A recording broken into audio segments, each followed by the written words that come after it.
Tonight, Front Page Challenge welcomes the outspoken Negro leader, Malcolm X. Sir, what's the real reason why you two men split? Is it merely ideological, or is it personality? What else? Probably personality. It was not the statement that originally was given by the movement when we split. It's more personality than anything else. You've called people like Martin Luther King, who just got a Nobel Peace Prize, an Uncle Tom. Is this correct, first? Well, I'd rather say that in the States, there's a law that has recently been passed, or a decision handed down by the court, wherein if you call someone an Uncle Tom, they can sue you for libel. Well, so I never refer to them as Uncle Toms. I would say that Uncle Martin is my friend. Uncle Martin is your friend, yet you would disagree with his approach to what he wants to accomplish. Definitely. If his approach would bring about what the black man in America needs to completely eliminate the problem that we have, I would say well and good. But I very much doubt that anyone who adopts the approach that Martin Luther King has been teaching to our people in that country can point to any meaningful gains that has actually served to solve the problem. Black Muslims have sometimes, whether you have or not, and I think probably you have sometimes, it seemed to me, been preaching hate to meet hate.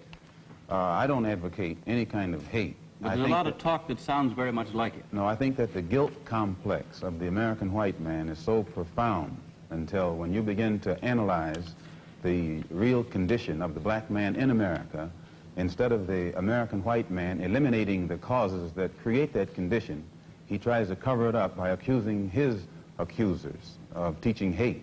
But actually, they're just exposing him for being responsible for what exists. Well, that's something of an argument, but I've heard speeches made by some of the people of your group. I think I've heard you make speeches. It seemed to me that you were advocating what I would have to describe, I think, as violence to meet the serious injuries that have been done your people, with which I totally agree. I don't call that violence. I don't in any way encourage black people to go out and initiate acts of aggression indiscriminately against whites.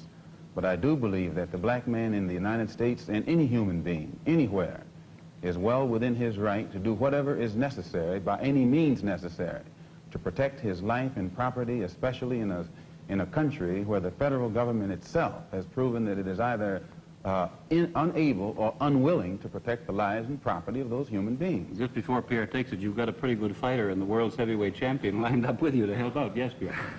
Well, Mr. X, if I guess I call you that, is that the proper appellation, yes. Mr. X? I'm wondering if you still believe, as I think you certainly did at the time you were allied to the black Muslim movement, in a segregated black nation in North America. I don't believe in any form of segregation or any form of racism. I'm against any form of segregation and against racism. Am I right in saying that the black Muslim movement, which you have left, did believe in that? Well, Elijah Muhammad taught his followers that the only solution was a separate state for black people.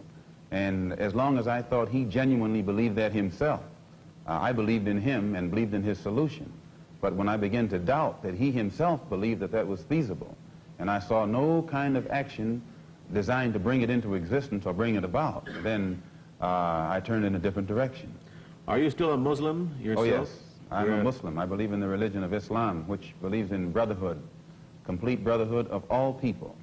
But at the same time that I believe in this brotherhood, I don't believe in forcing my desire for brotherhood upon those who aren't willing to accept it. Of course, I think the Christians would say that they also believed in brotherhood. What did you say to that? I'd say they believe in it, but don't practice it. Well, that'd be a pretty good answer.